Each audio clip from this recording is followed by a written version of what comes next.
nagaya Yesus moti Lalisan saroni moti guda itadawati Otota kesa kake enjiro kike Atul fi fami wa kalfaun fadwa male Fadwa male barabaran fadwa male Fadwa male barabaran fadwa male Fadwa male barabaran fadwa male Fadwa male barabaran fadwa male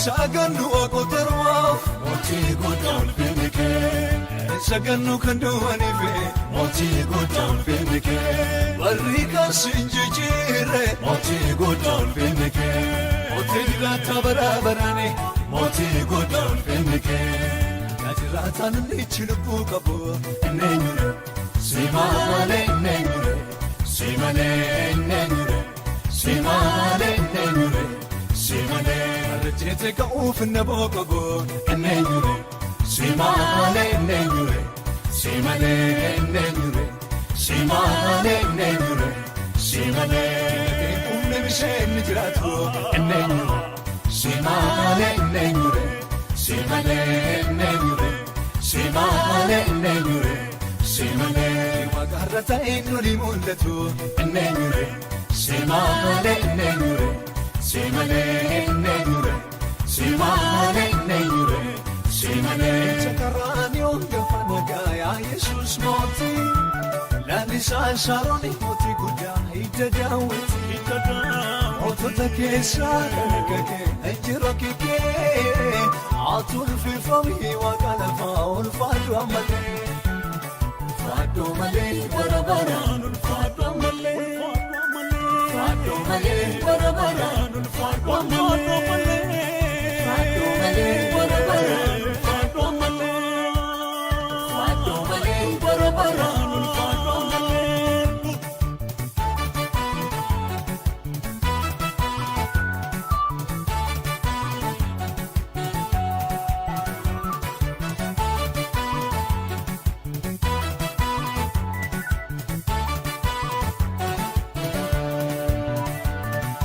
Ufamu makanike moti godon finike Dache to dish budumake moti godon finike Maroni ke numani moti godon finike Shidware baramohani moti godon finike Tisagimi bidarra kandibatu nenyure Simale nenyure Simale nenyure Simale nenyure Simale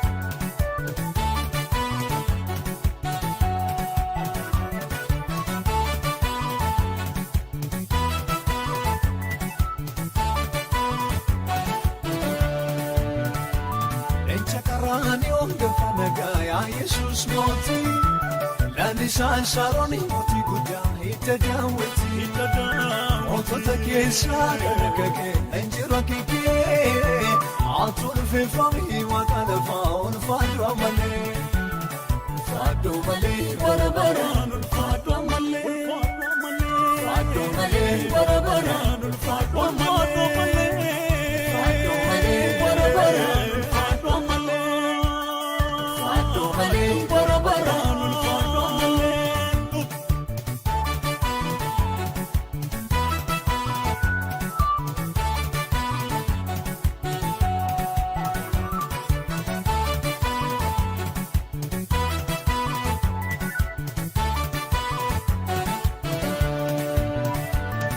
Shagannu akotarwaaf mootii guddaa ulfinni kee shagannu kan du'aniife mootii guddaa ulfinni kee warri kaasiin jijjiirre mootii guddaa ulfinni kee mootii diraata baraabaraani mootii guddaa ulfinni kee diraataan inni lubbuu qabu eenyure simaalee eenyure simalee eenyure simaalee eenyure simalee.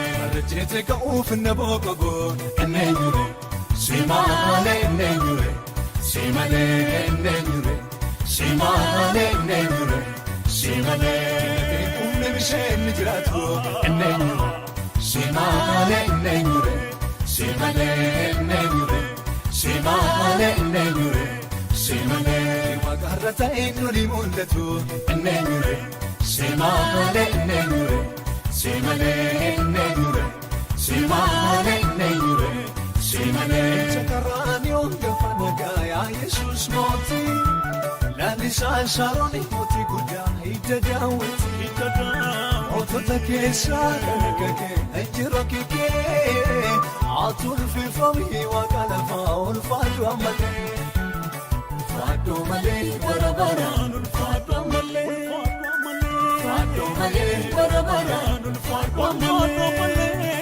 fatu male barabara ulfatu amale fatu male barabara ulfatu amale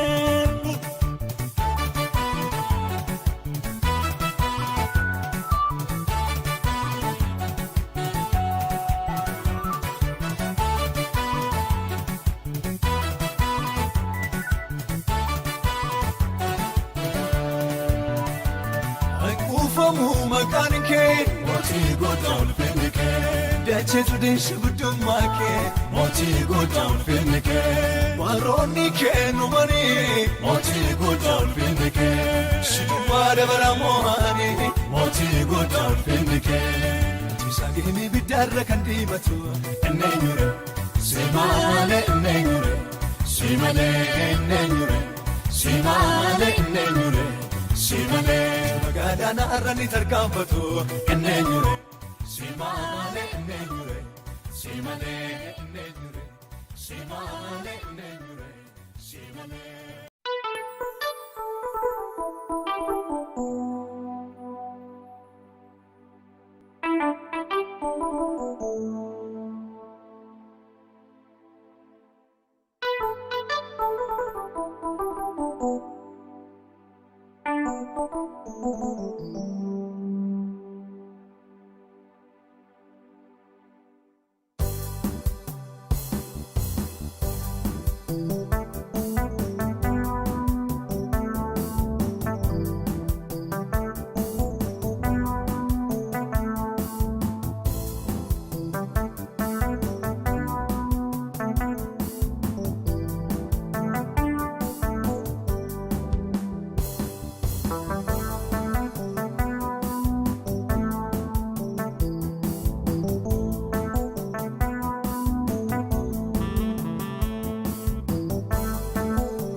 namoonni nyaataa jirtan nyaata dabalataa fudhataa nyaata sa'aatiin waan deemaa jiruuf garuu sagantaa fuulduraa duubaa dafnee gaggeessinee xumurra.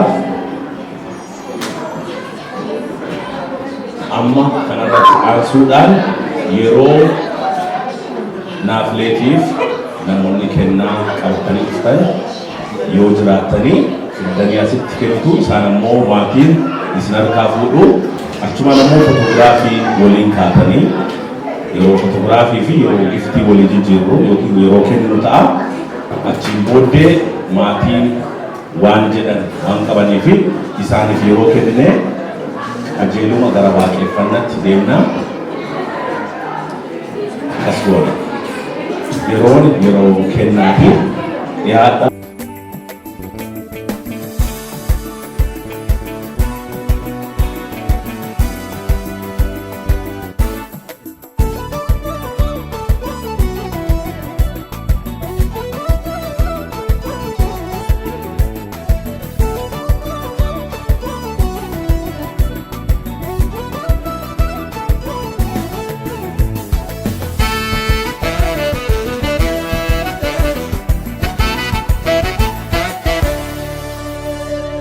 Arkabanirra nuyi maliknirra olchuun waaqayyoo gidduun olixirra ollerra kuno baraaramerra ollerra kuno baraaramerra Arkabanirra nuyi maliknirra olchuun waaqayyoo gidduun olixirra ollerra kuno baraaramerra ollerra kuno Arkavane Arkavane Arkavane Arkavane Arkavane Arkavane Arkavane Arkavane Chichaberan tusjalabane melkofne Chichaberan tusjalabane melkofne Chichaberan tusjalabane melkofne Chichaberan tusjalabane melkofne Chichaberan tusjalabane melkofne Chichaberan tusjalabane melkofne Chichaberan tusjalabane melkofne Chichaberan tusjalabane melkofne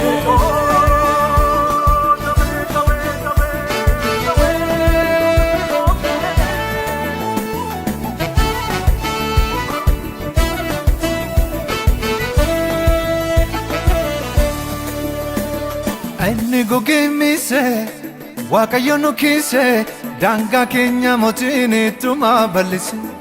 Inni gogeemmise waaqayyo nu kiise daangaa keenya mootiin ittuma bal'ise. Daangaa keenya mootiin ittuma bal'ise. Daangaa keenya mootiin ittuma bal'ise.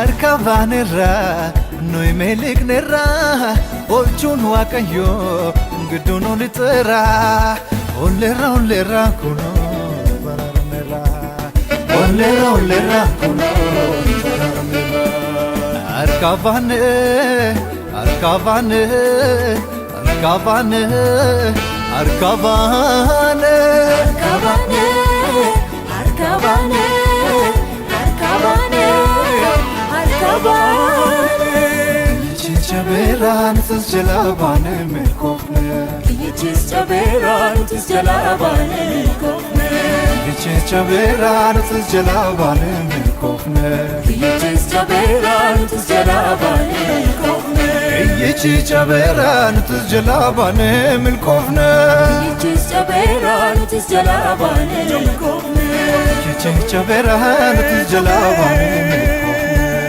Chichaberan tusjalabane melkofne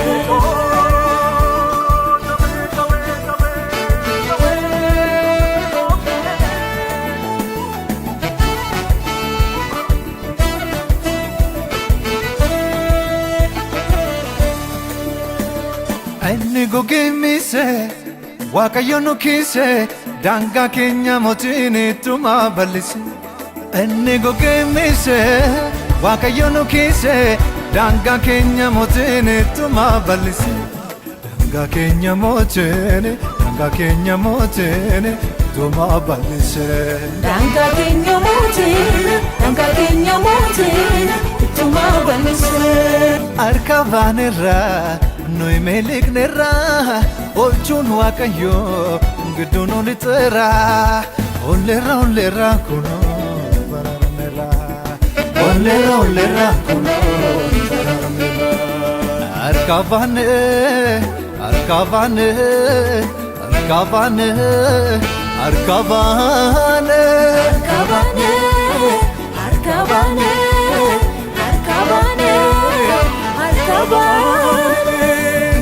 Jaberan tus jalabane milkofne Kichis jaberan tus jalabane milkofne Kichis jaberan tus jalabane milkofne Kichis jaberan tus jalabane milkofne Kichis jaberan tus jalabane milkofne Kichis jaberan tus jalabane milkofne Kichis jaberan tus jalabane milkofne Kichis jaberan tus jalabane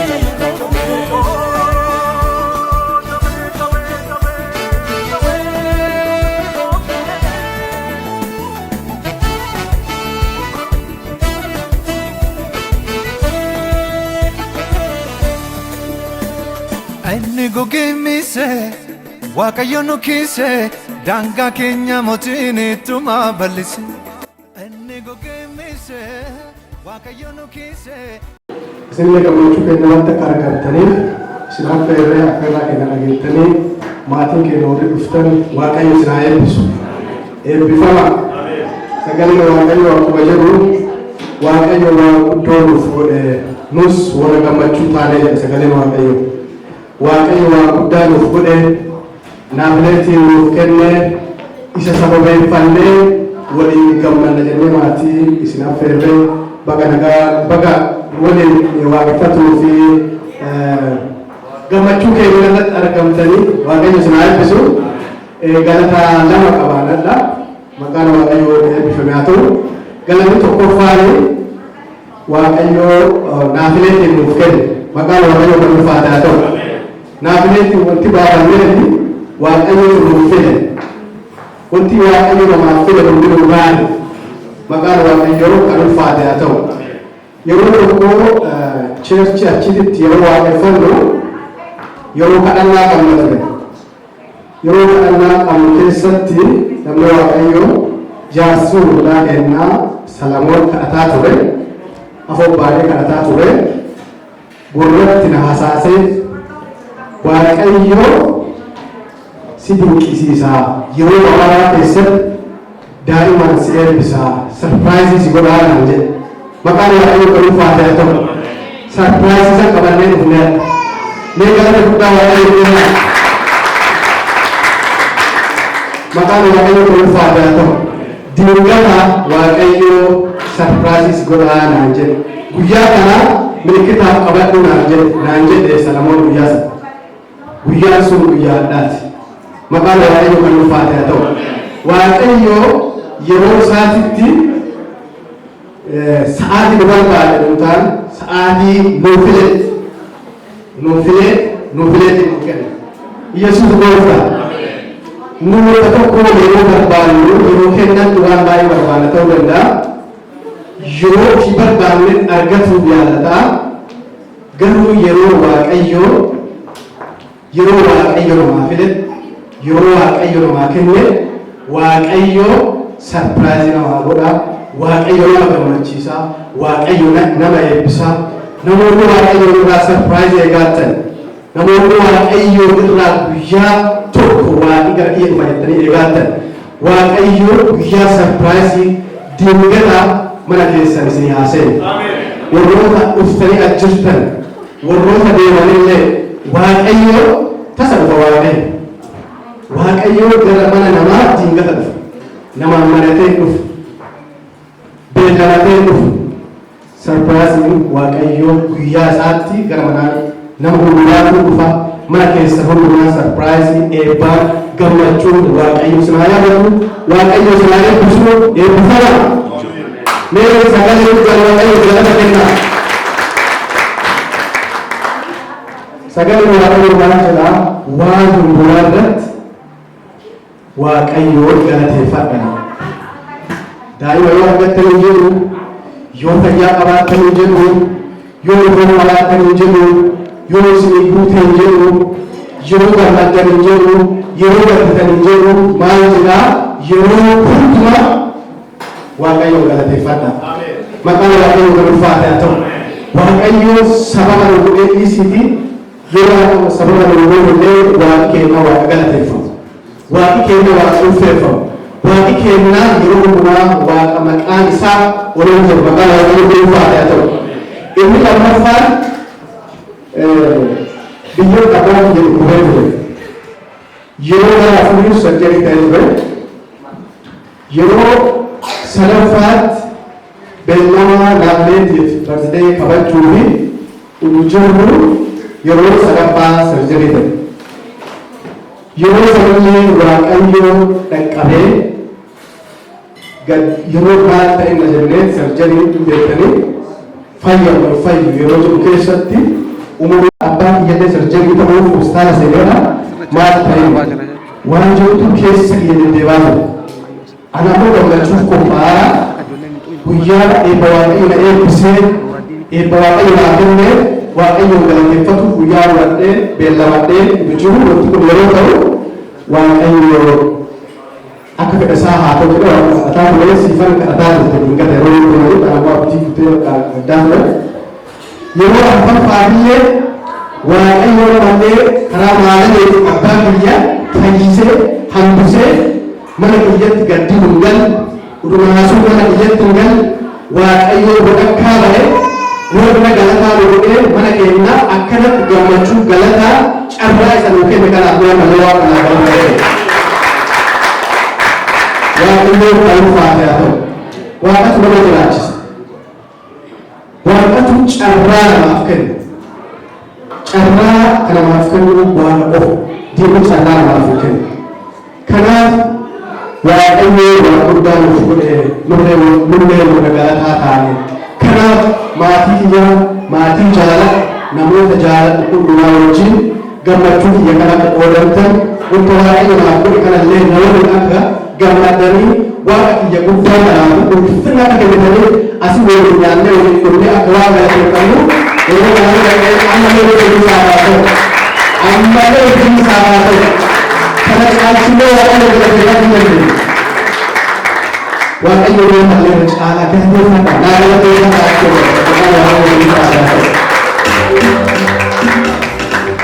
Yesus gooftaa maqaan waaqayyo ulfaate haa ta'u yoo haasaallee mullee itti waaqayyo nuuf godhe gaarummaa isaan keessaa ta'u maqaan waaqayyo ulfaate haa ta'u siifa dhimma yaaduu jechuun malaatte yeroo isiin fannaa ክብር ሁሉ የማን ነው? ክብር ሁሉ የማን ነው? የእግዚአብሔር ስም ለዘላለም ይባረክ። ዛሬ መሰብሰባችን በእሱ ቸርና ምሕረት የተነሳ ነውና ክብር ሁሉ ለአምላክ ነው። በብዙ ውጣ ውረድ ማናችንም ልናልፍ እንችላለን፣ ግን ያን መከራ ያን ችግር አልፎ እዚህ የሚያደርሰን ማን ነው? እግዚአብሔር ብቻ ነው። እኔ ከሰርጀሪ የጥባ አባት ለእኔም አባት ናቸውና ሰርጀሪ ማለት ከባድ ነገር ነው። ከዛ ተርፈን ዛሬ ልጃችንን ልደት ለማክበር እዚህ በመገኘታችን እግዚአብሔር ከፍ ያለ ምስጋና እንድታቀርቡ እና ሲቀጥል ደግሞ በደስታችን ሁላችሁም አብራችሁን ደስታችንን እንደተካፈላችሁ እግዚአብሔር ይስጥልን። እንወዳችኋለን። ተባረኩ።